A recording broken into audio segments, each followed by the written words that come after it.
this, right? You can get as crazy as you want. There we go. All right, we are live. Welcome. Why don't you guys introduce yourself real quick? Okay. I'll go first, I guess. You first, Kourtney. All right. I'm Kourtney Hamm, and I work for the Leukemia and Lymphoma Society, and I am a campaign director for our Of the Year campaigns and Hero Squad.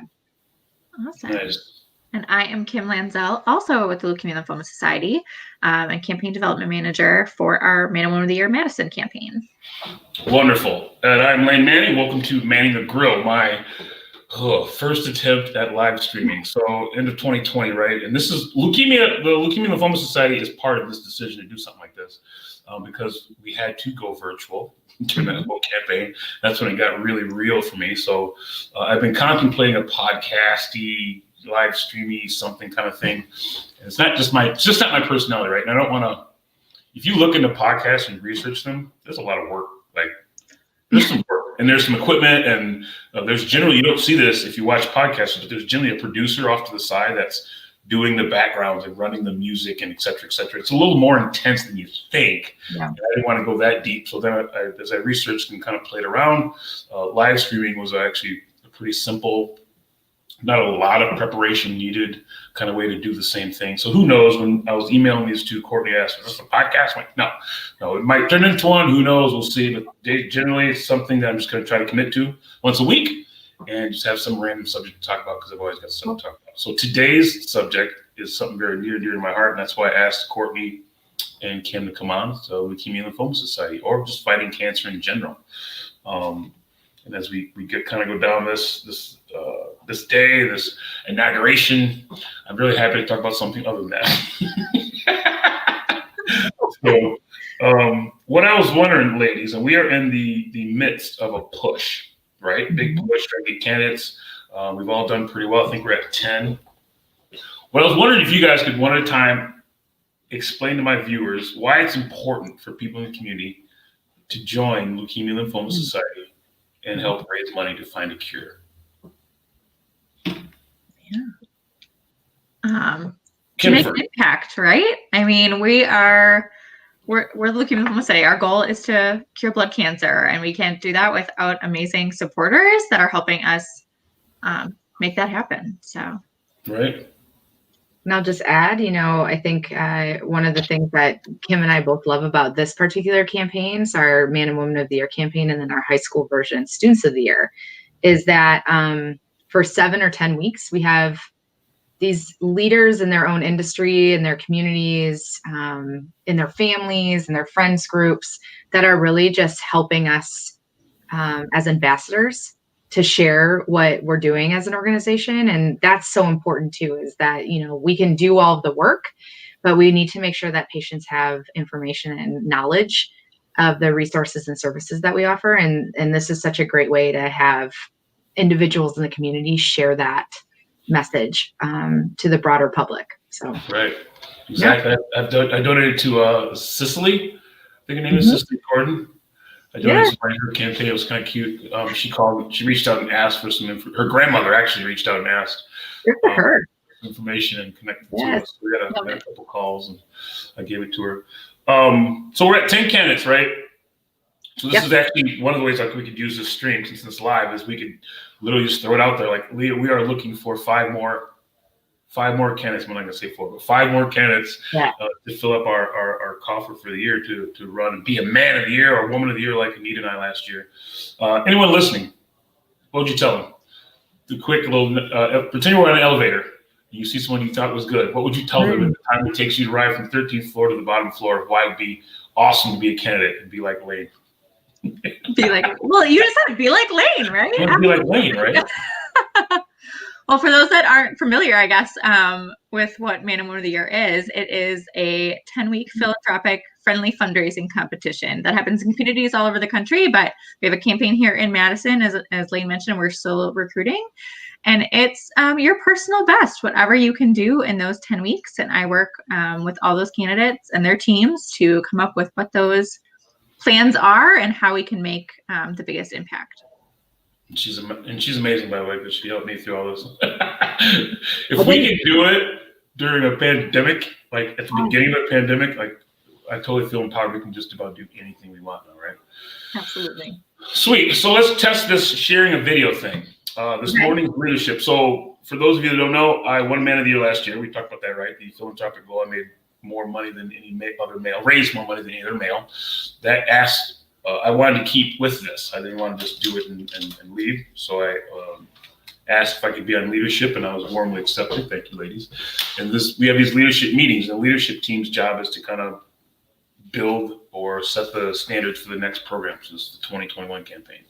That are leadership meeting this morning. They generally share a video of a person fighting cancer, or a mission, or whatever, with all of us every morning. I wanted to share the one with you guys, if you guys don't mind. I've never shared a screen on this thing, so I'm going to share that video because every morning we have these meetings. Kim finds a way to make us cry. This is not going to do. So spoiler alert, this is going to tug on your heartstrings, but I think it's very important as we talk about the mission of raising money to fight cancer. All right, so I've never done this. We're going to share the screen. 2 monitors. Yep. Okay, share screen. Boom. I'm going to share that one. And then I got to put that into the strips. Boom, look at that. It worked. Now, what I'm kind of curious on is how the audio works. So tell me if you guys can. You hear it? You can't hear it? Mm-mm.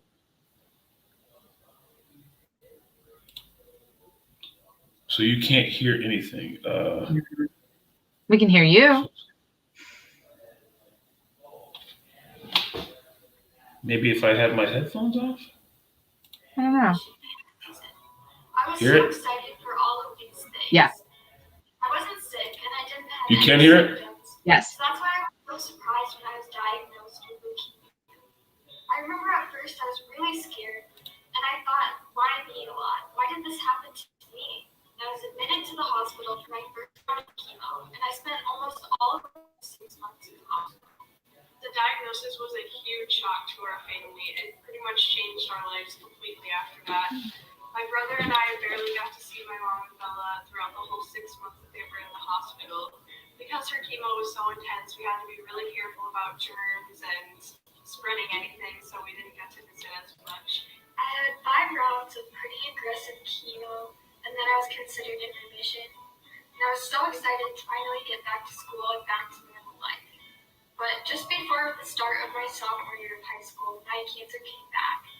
And the doctors realized how rare my particular type of leukemia really was. So then we had to go to Texas for treatment because there are so few experts in my type of leukemia in the country. Going into my relapse treatment, we knew that BNT was always the end game. And thankfully, my brother was a match for me. Transplant was really hard. It was definitely one of the hardest things that I've gone through. This journey has shown our family a lot. It's shown us how hard blood cancer is on the whole family, how hard blood cancer is on patients, how much of a need there is for better treatments with fewer side effects. It's shown us how much progress has been made towards finding a cure, but also how little is still known about rare cancers such as Bella's. It's shown us how dedicated doctors and nurses are to beating blood cancers, and we think that with more research, we can give them the tools they need to help the lives of Bella and families like ours. I spent over 300 nights in 3 different hospitals, getting over 15 rounds of chemo, 17 days of radiation, and countless transfusions, and I'm still not cured. Throughout my journey with leukemia, I realized that there's not a lot of things I can control, but there was one thing I knew I could control. I could use my story to help make a difference. Our goal is to raise $150,000 for the Leukemia Society. Bella is at the forefront of cancer research. Our goal is really big, and we know that, and that's why we need your help. Together, we can make a difference for others like me, for patients and families fighting blood cancer. To donate or learn more, please visit tinyurl.com/BellaAndAva2021. Together we can beat blood cancer.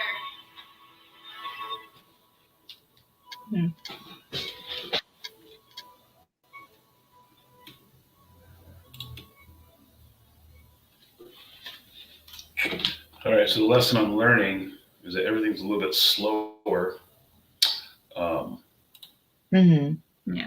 Slower as you're doing sharing screens and stuff. Maybe it's just the wireless too, but so that video is awesome. That's the third time I've watched it. Well, second time this morning. I'm just amazed at how well-spoken both of them are for kids, right? I'm assuming there's a prepared statement there, but God, they're so buttery smooth. Which brings me to my next point. I joined the campaign. My sister and I joined the campaign because she had already done this team in training. And she did it because our dad died of prostate cancer, and our mom is fighting a form of leukemia as it is now. So it just was a no-brainer for us, right? But as I did that, some of the stuff that I learned, talking to Lane and who's the boy last year? Michael, yeah, Lane and Michael. And then as I was asking for money, raising money for the campaign, the amount of things I learned from people that were literally right around the corner from me that had to struggle with leukemia, lymphoma, colon, prostate, lung, heart, whatever cancer it was, just made it even much more impactful. I want to ask you two, tell me how long you've been working, Kim first, how long you've been working for LLS, and what is the thing that you found out that you didn't know about when you started this job? So I've been with the Leukemia and Lymphoma study for 11 years. And so much. I mean, I came to LLS wanting through an internship. Funny. So, I really didn't know anything about blood cancer, let alone even just in the cancer space. And so I feel like I learned something new every day. We learn about a new FDA drug approval every day, almost, I feel like. So just the amount of research that we're doing is really remarkable. And our tagline is beating cancer is in our blood. And I truly, truly believe that.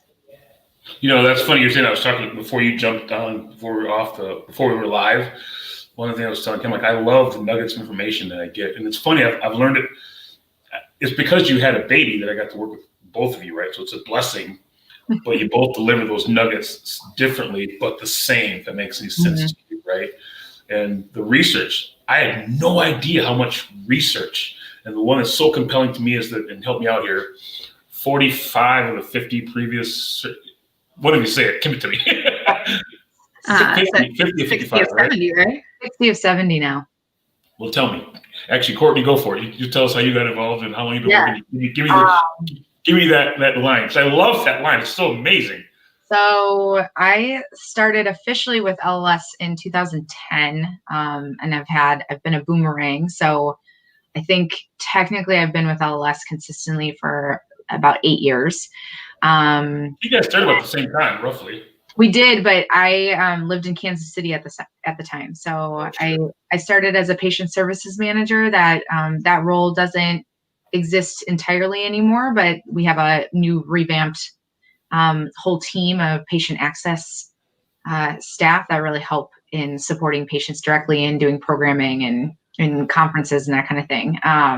So Kim and I didn't know each other, but eventually obviously got to work together. But like her, I have a master's in counseling. So I was looking for a nonprofit role that I could utilize my skills that I just spent a lot of money on to train, and but not necessarily do therapy. And this position opened when we moved to Kansas City, and an old, I call him my dad away from home. He's passed away now. But an executive director from a different organization called the office in Kansas City and said, I don't know if you looked at her resume, but you should definitely talk to her. And I got the job in a day after my interview, and the rest is history. So same to answer your follow-up question, like what's been surprising for me. So two things I was thinking about, Kim and I kind of entered into the nonprofit space around the same time. And you learn a lot, even on the back end. Like when I talk to volunteers, when they're learning how to get involved or what some people have said to me, this is an odd question, but how much of your dollars go to mission? And, early on, you have to learn those things, right? And I always answer with, those are not weird questions. That's a very important question. So one of the things that I've been proud of and have been pleasantly surprised by is that as we've gotten more efficient with our overhead expense and how we work with volunteers and all of that, our mission dollars have actually grown.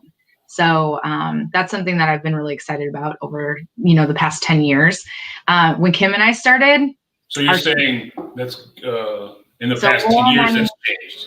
More money to mission work. So research, advocacy, directly to patients, which means yay, because that's what donors want to know. They want to know how we're spending the money that they're providing to us, essentially. So, there was an FDA approval this week for a rare form of non-Hodgkin's lymphoma in children that have relapsed. So, really exciting. When Kim and I started with LLS, our CEO at the time was really instrumental in creating the therapy acceleration program. And that was like the big thing. That was the thing that when I would go and talk to Elaine Manning, I would say, okay, this is what LLS is doing. We're helping small biotech companies. We're helping clinical trial R&D move forward. So there's quicker progress of drug approvals and all that stuff. And fast forward 10 years, that's why we're seeing so much opportunity and so many new therapies coming out, is really because we've been focusing energy and supporting research that's gone on over the past 10 years. So that to me has been like the coolest thing that I've been a part of, is just really seeing actual progress through the work that we're doing. Dollars working. Yeah. So that would be my answer. Nice. No, I like it. I really appreciate it. So the last one I had written down that I wanted to ask, thank you both for that answer. I appreciate it. I did not know, that's what I love about this too. I didn't know both of you guys had masters in. I don't. What was it, Kourtney? I have a counseling degree. Counseling. I did that for a year and realized I couldn't. It's a lot. So. Well, it's always their loss is our gain, right? Yeah. Thanks. So the last one I had written down, and this is perfect. We have about 6 minutes left. I want to make sure I only use for like 30 minutes. You guys have been doing it perfect. You told your experience. You've been doing it for 10 years. I was obviously very intimate with Kim when we went through the pandemic and how it had changed. And I'm not good. I'm kind of anal to an extent. Like certain things, my kids and wife will yell at me. They'll tell you the same, right? If they don't put the shovel back in the same spot after they shovel it, I go crazy. Because I'm like, I have this phrase my dad used to say: I can find anything in my garage in the dark unless you were in there first. That's kind of how I am. And that's why I say kind of earlier when Kim was talking me off the ledge, because I was like, that March, that was like doomsday, right? I'm like, what have I done? I got to do this. And I took that on. I took that commitment on, but she talked me off the ledge. What has changed about fundraising just in the past year? Because I know this was all across the whole board, right? I worked my tail off, and some things just didn't produce the way I hoped or they could have because of the pandemic, right? And it's the silent auction and the not the silent auction, but the bidding auction stuff. How has that changed? Because I know it's been the same for Heart Association, March of Dimes, and they've all been struggling as a nonprofit. How has that changed? What would you tell people to, keep in mind? We still need these dollars. We still need your help, right? Kim, do you want to go first? Sure. Sorry, Kim, go first. Lesson learned. We have two people. You got to tell when to talk. I mean, we were still able to do amazing things in a virtual setting, and still are able. We wouldn't be doing it if we weren't able to make it happen. So, what works in this campaign is what has worked, regardless inside or outside of pandemic. And so it's just, you got to ask. Right? People want to give, and people want to do good and make an impact. And so that hasn't changed. And so that's the biggest thing. I mean, making the outreach and sending your letters, sending your emails, do those personal asks. That's what we see. I'm still flabbergasted that you told me before we started, what is this, January? So probably a year ago this month, the vast majority of your contributions will come from personal asks. Yeah. I was like, yeah, right. And I still don't know if it would have, because Kim was questioning the amount of events I was trying. We'll never know if that was going to work or not.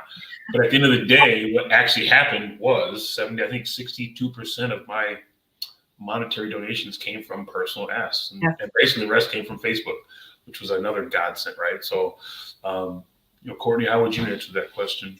I would say I totally agree with what Kim said, and I'll just add that I think what we have seen a huge silver lining in all of this is that the exposure and the broader scope of involvement has gotten easier because, you have limitations of how many people can be in a room or what the event looks like, and you still need people to come. But in a virtual platform, if most of the asks are from personal ask, all those things, we don't have limits. If we can get as many people into a Zoom room as we want, and if we need to extend the capacity, we just extend the capacity. So it's, so I would say we were pleasantly surprised. I think the other thing, I just read an article last week about this, that it'll be interesting to see as things become a little bit more normalized. Companies are starting to take practices from nonprofits, and nonprofits are continuing to take practice from for-profits, and really figuring out what is meaningful to their employee base. And I think that there's going to be a lot more synergies with corporate getting involved and engaged in some capacities with nonprofit organizations in general. So I think that's a huge win for anybody, not necessarily just LLS, but March of Dying, all of the organizations that are doing really great work in their space. So I see this as an opportunity to really hone in on what we know works best in this campaign. Best bang for your buck, most efficiencies in terms of people's extremely busy schedules. That hasn't shifted at all. And then the expansion of how we can work with individuals has changed too. So we've really always talked about, broad team member bases. So invite people into your team strategy. I mean, your sister lives in Florida, so she has her own base, even though you guys are family. And even easier because Kim could hop on a Zoom call with her and chat with her differently than if we were doing this all in person. We had the capabilities, we just weren't used to it, so We're forced to use it. we're forced to use it. Yeah. And we've all gotten really savvy with it. So I don't see this fully going away. And I think if you would talk to any nonprofit organization, I think that there's a lot of advantage of having this capability in play in some capacity. I cannot wait until we are back in person and having galas in person and all those things, but it's better than nothing. So Agree 100%. I hope it complements. Right. Fact, right. Yeah, that's a great way to put it. It's a great way. I still feel gypped, right, that I didn't get a gala. We're gonna invite you whenever we can have one. Don't worry. All-star run, whenever you want to do your all-star run, you'll have your gala. Yes. Even a bigger picture of that, Way to right? go, I do Kourtney. really well. I do really well in front of people, right? Yeah. I do really well face to face, eye contact. And I raised X that night, but if I was in the actual gala, I'm pretty sure I could have raised more because of my personality, just how I like to do things, right? So Yeah. I hope we can get back to that at least, because that's gonna be awesome. We're all with you, Lane. That's Right. that's definitely the goal. So All right, so we're getting towards the end of time. Real quick, I'm gonna put you guys on the spot. Give me some dates. Right now, the Student of the Year. Where would people go to find a student? Oh, by the way, too, when I do these live streams with Dan, what I do is go back later and pop a link in there. So if you guys have any links or information you want to pop in there, for instance, I don't know, a simple, clean way to, a clickable link where everyone can see all the students of the year that are running right now. But what are the dates of that?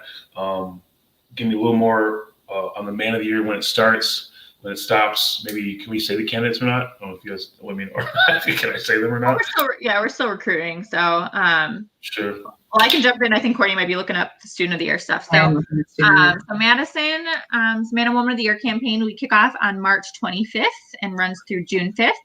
And you can find more information on mwoy.org/Madison. Nice. I'll put that at the bottom of the stream. let me send you I'm pulling up the link for Madison's soy. So we kicked off on Saturday. For student? For Students of the Year. Kicked off on Saturday. Our finale is March 4th. It's a Thursday evening. And I'm going to give you the link here. How do I do that? Do I put it into the chat or comment? Yeah, try it. So the way the thing works and the way it's set up, you should see if they comment on Facebook or comment on YouTube, you should see them. We have 3 people. We had a high of 4 people at one time watching us, so you probably won't have a lot. So you could probably just email it to me, and I'll just drop it in the comments section afterwards, or you could as well. But yeah, I just put it in the private chat, but I see that you can do comments. I can't do comments. So I'll send it to you afterwards, but the link is students-of-the-year.org/students-year-Madison-0. So not as easy as Kim's. Well, this is fun. Let's just see how it works. And what is Kim's? It's MWOY.org/Madison. I'll email this to you, Lane. Well, I'm kind of curious to see how it works. Can I do this from the chair, right? And does it go to all of the platforms? So, and I appreciate you guys letting me test this on you. I really, really do. They're being my guinea pigs. I literally called them yesterday, like, hey, let's talk about cancer fighting tomorrow at lunch. My first episode of Manning the Grill. So we'll see how it works. I plopped them in there. I probably should edit them and put Student of the Year and Man of the Year as the title. But ladies, can I ask you a question quick before we hang up? Yeah, sure. What would you tell someone that's considering or interested in running for Man or Woman of the Year that are watching? So there's 2 different scripts I have, right? You've seen some of them, right? So I talk about my personal aspect of it, right? Just my dad, and I just feel it's my duty to do it, and I enjoy it. The second thing is the group is amazing, right? Everything is done already on the back end. All you have to do is go ask. If it's $1, $1,000, $100,000, it's more than they had before you asked 10 seconds ago, and it's going to help someone, right? And I don't know what it is, man. Those kids, especially leukemia, because it's the number, correct me if I'm wrong, the number 1 cancer that children get, right? That is so difficult for me as a parent, as a human, watching kids fight this. That, little Lane had me the minute she got her, the minute I met her, and then you hear her story and watching her mom struggle through talking about it every single time to raise money. I gotta help something, right? Yeah. The girl in that video, that one, I've seen a lot of those videos. And they're all heart tugging, right? But that one this morning, I was like, man, and she's going through that right now, right this very minute, and she's still trying to raise money. That is just so amazing to me, right? And I had this conversation on a ski lift with someone recently. You can't. They need you. And again, you can set your goals differently, adjust your. I'd rather them adjust. What I said was, I'd rather you adjust your goal than not do it at all, right? And just retarget what you're doing. If you're busy, your life needs you, kids, whatever. I get it, right? But stay involved, because every year, more kids get this. And you said it best in the 10 years. What you've seen in the 10 years that you've been working for this. Imagine what could happen in the next 10 years or the 10 years after. Think how fast this COVID thing, they got the vaccine whipped out right now. We're all kind of curious how it's going to all work out, and et cetera, et cetera, et cetera. Right. But, that's a clear example of research. You kind of need it, right? You need your help, and you got to fund it somehow. So does that answer your question? It does. Get in there and do it, man. We need your help. Yes, that's right. Love it. This was fun. Thanks for making us guinea pigs. Thanks for having us. Well, I'm sure if you got any, as you think about it, if you do some other ones or you've got any comments or feedback, I'd love it. I can see now I probably should be a little more prepared. This actually went pretty good. We're sitting at 29 minutes. It's perfect, but I can see myself wanting to get into this, right? I got videos, I got music playing right now. I'm like, we'll just wait on that. The ticker, this is all just little stuff. So I appreciate you guys. Say what? I said 1 episode at a time. This is I'll figure it out. Right. So don't get off. I'm going to end the live broadcast. Thank you so much. If you guys have any questions, please put your comments.